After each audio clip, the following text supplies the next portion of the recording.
Сәлеметсіздер, мен Әділ Қазалықова. Мен нөмір 4 мамандырған мектеп-интернатының 10 сынып оқушысы Амангелді Ертайым. Мен құрылыс облысындағы жобалар номинациялары бойынша тақырыбы ақылды мектеп ғимараты. Жобаның өзектілігіне келетін болсақ, бірінші орында оқушылардың қауіпсіздігін сақтау және оқушылардың білім алуына кедергі болатын кез келген мәселені жою. Жобаның міндетіне келетін болсақ, ақылды шамдар, ақылды суғару және ақылды дабыл қаққыштарды Arduino Uno құрылғылары арқылы жүзеге асыру. Жобаның мақсатына келетін болса, балабақшаларда, университеттерде, мектептерде білім алушылар мен мұғалімдердің мүмкіншіліктерін кеңейту, білім алушыларды қоғамға тартуға көмектесетін оңтайлы білім беру жүйесін құру. Жобаның жаңалығына келетін болсақ, мектебіміздегі ақылды ғимаратқа айналдыру үшін Arduino өнімдерін қолдану.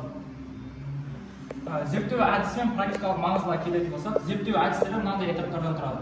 Мектебіміздің проблемалық бөліктерін анықтау, мәселелерді шешу үшін идеяларды, тұжырымдар, оларды Arduino құрылғыларын қолдану арқылы құру, қажеттілікті көрсету үшін олардың жұмысқа жарамдылығын тексеру.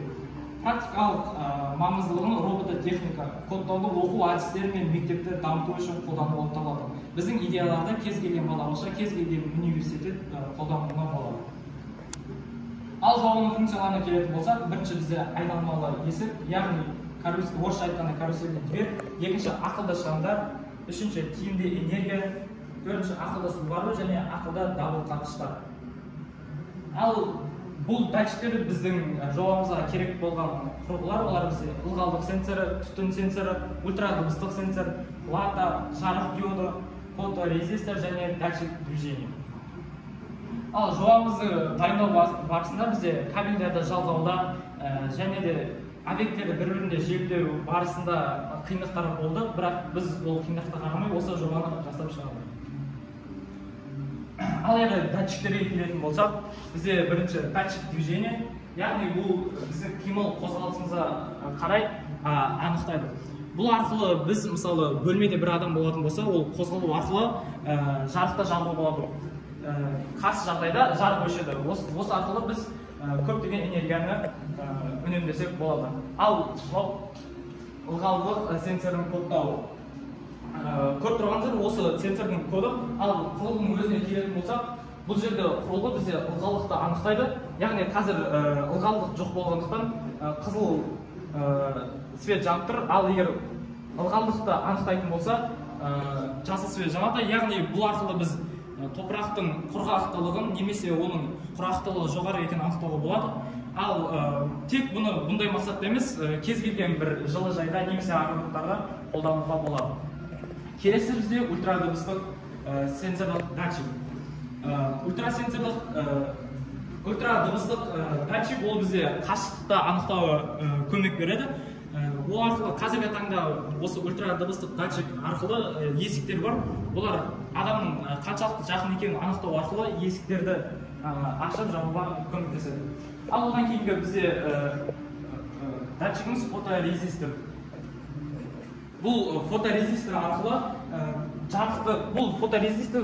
жарық егер қараңғы болатын болса, датчик анықтап оны қызыл свет жанады, ал егер жарық болатын болса, ол свет сөнеді. Бұл арқылы, егер жарық болатын болса, енді осы арқылы біз көптеген энергияларды үнемдей аламыз.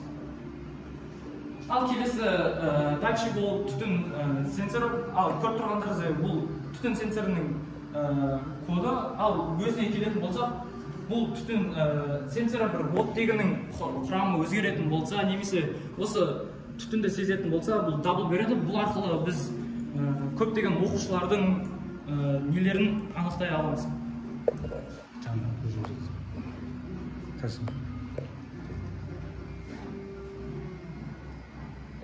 Қорытындылай келетін болсақ, қорыта айтқанда, жай мектептерді шешуге қабілетті жете бермейтін мәселелерді осы ақылды мектеп жобасы арқылы шештік.